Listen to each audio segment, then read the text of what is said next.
What we need today more than anything else is to invest in beauty. Because beauty is harmony, which comes from chaos. But we invest in chaos. And why we invest in chaos? Because chaos is much more profitable than peace. That's why. So, you see around you, nothing is geared for beauty. From architecture to art to anything. Everything is destroyed. Yeah. So, and beauty is a kind of safety valve for people. And music as well. Music, I don't think music is beautiful today. Music is just a way to advertise other things, because music is very powerful as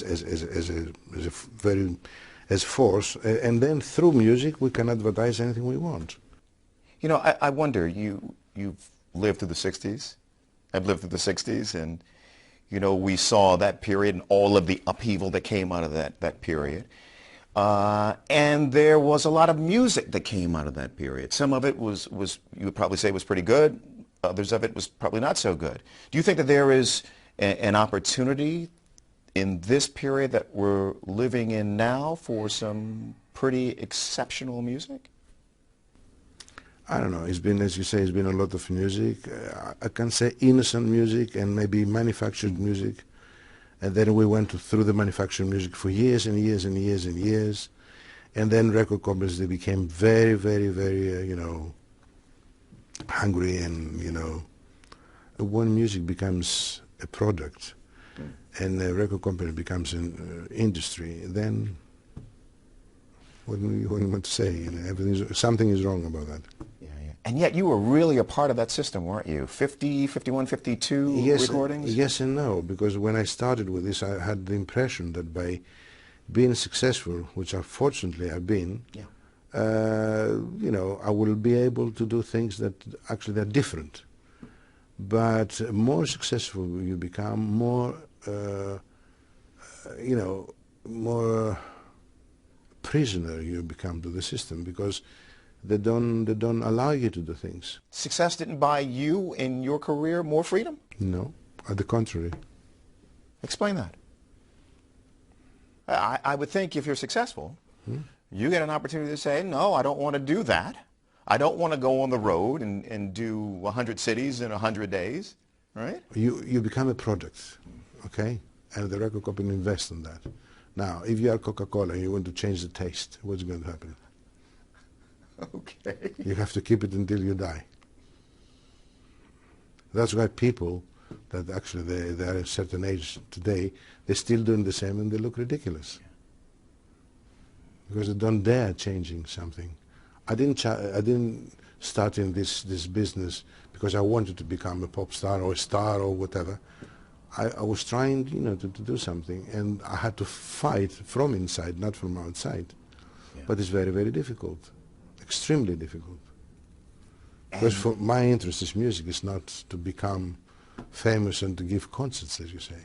But the reality is, yeah, you became a star. How did it change your life?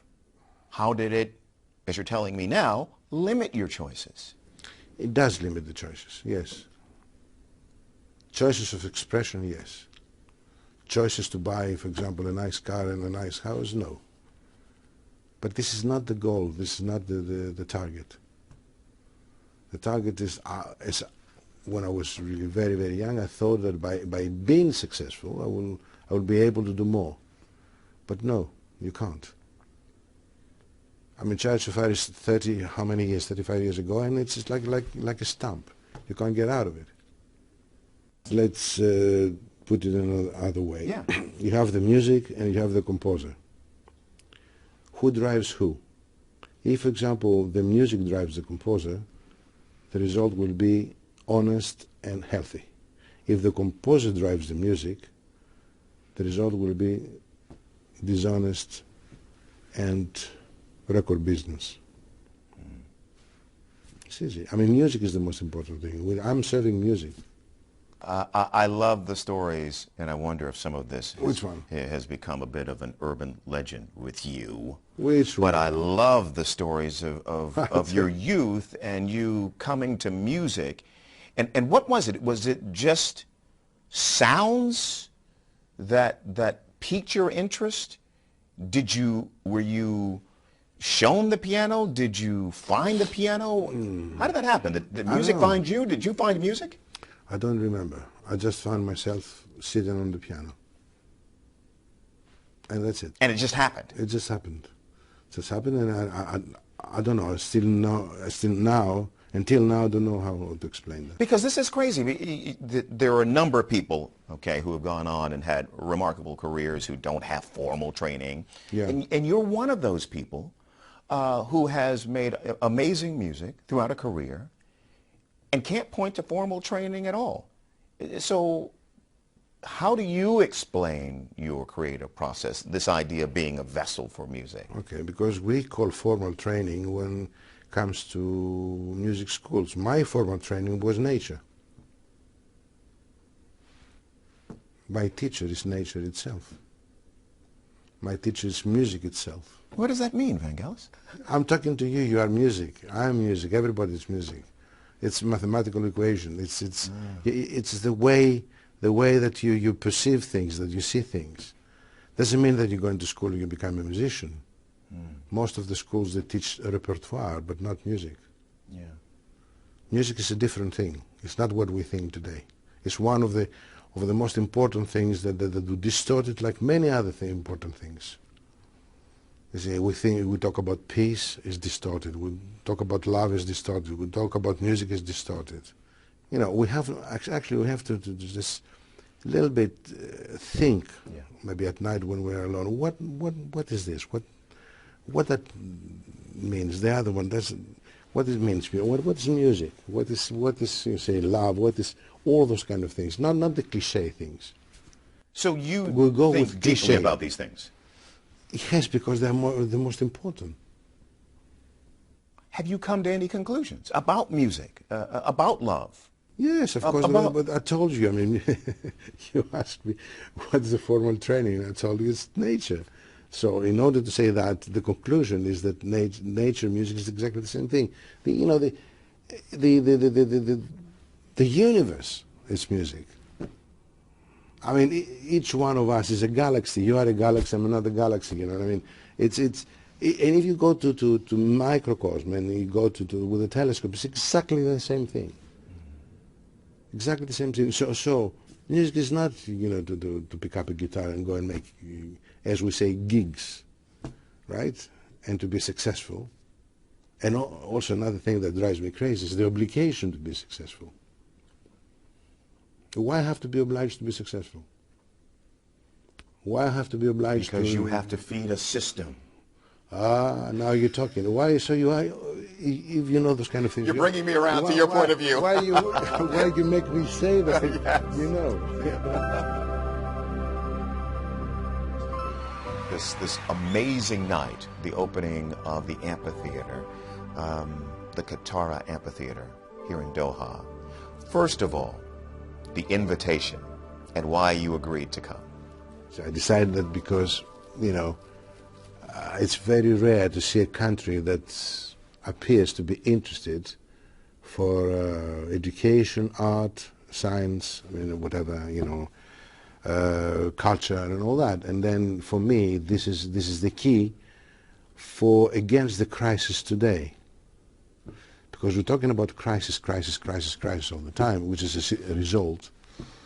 And the banking crisis is not so important as the culture crisis.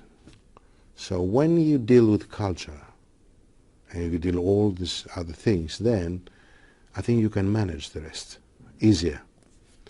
So, I wanted to support this, and also, I was very, very impressed that they built this theater, this Greek-style theater, which to me, it's maybe, I prefer it from these rectangular theaters, and I think it's more alive. It's like a loudspeaker, actually. And to be able to see a theater today like that, new one, it gives hope, because, I mean, in my country we have many, many theaters like that, but this comes from ancient times. But even in my country we don't build theaters like this, because now the fashion is to build all those,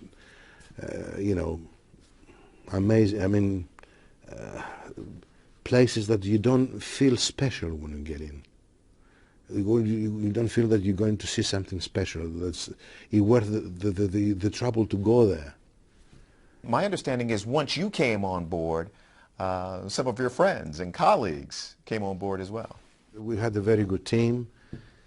Angela, Roberto, Jeremy, Ivan Kassar. I mean, it was very good. You were working with Hugh Hudson again.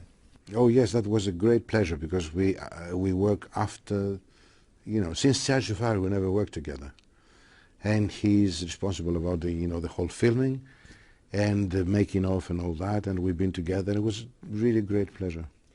What motivates you these days? Clearly, the project in Qatar was something that motivated you. You created original music for the performance. What is it that motivates you these days to create music? What happens? What's that creative spark these days? Every day I create music.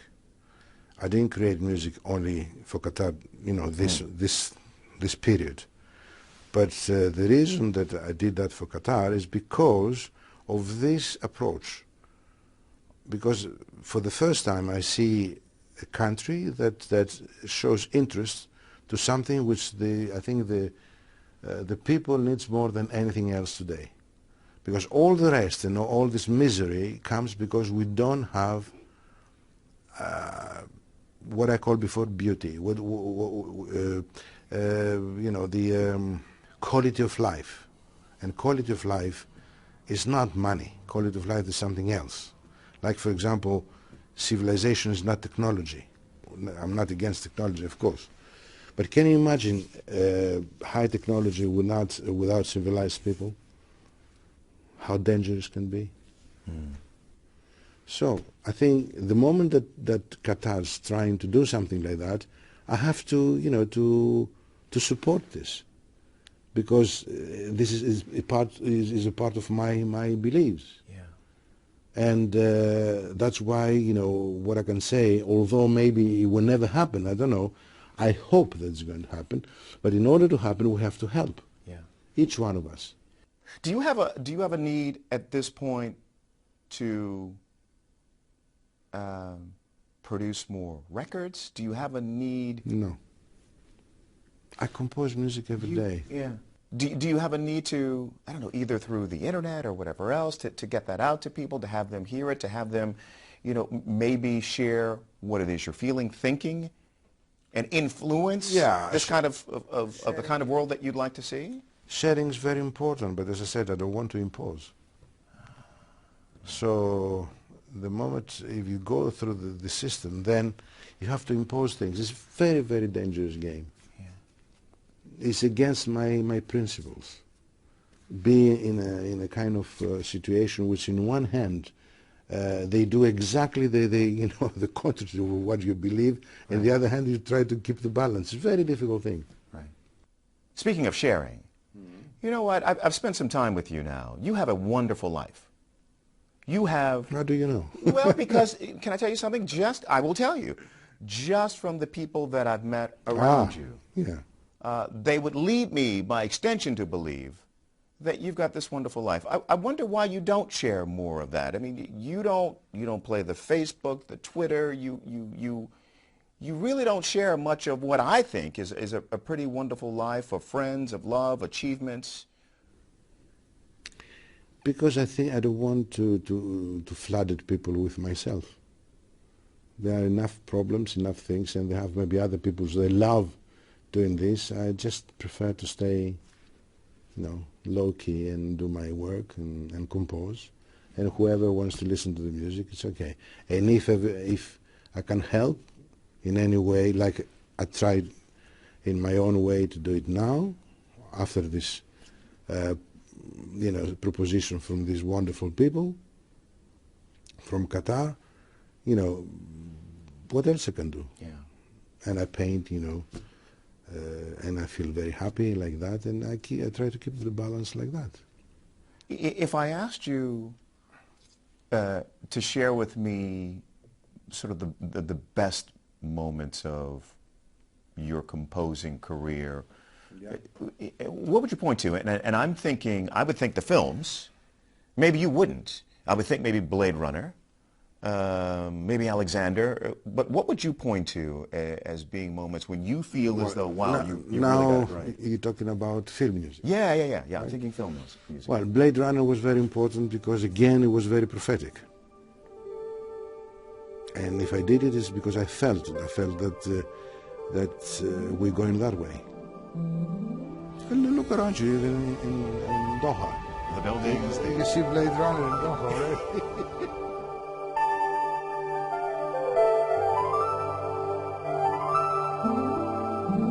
When are you your happiest? What are you doing? Where are you in the world?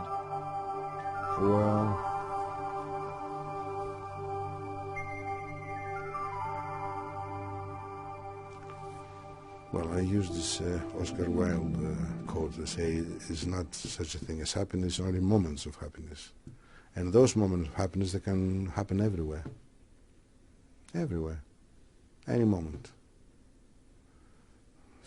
Always is the reason. Sometimes you know the reason, sometimes you don't know the reason. When I'm with music, I'm very, very happy. When I'm with people that I love, I'm happy. What else? When I'm healthy, I'm happy. When I see people smiling, I'm happy. But it depends, But I'm not unhappy. Legacy. There's more work to come, I know. But what do you think about, what would you like for people to remember about your body of work? The takeaway from your body of work? I think I leave that to the people, what they prefer. But it's another thing that comes out of this question is that the work that they know is a very small percentage of what I compose. Because people, they know things from the record companies, from the start, and they know from the film music, but it's a lot of music which is symphonic music, is different music, which actually they don't know because they've never been released. So I don't actually, I don't like to say to people what to prefer, but whatever they prefer, they will keep. Maybe they won't keep anything. Who knows? I don't know. Oh, they'll keep plenty. Oh, they'll keep Vangelis. No, Vangelis. They'll keep plenty. How do you know? They will. As long, my wish is the music itself to become really, maybe to be treated with more respect. That's all I would like from people. For myself, I don't ask anything. Thank you for your time. It's been a pleasure.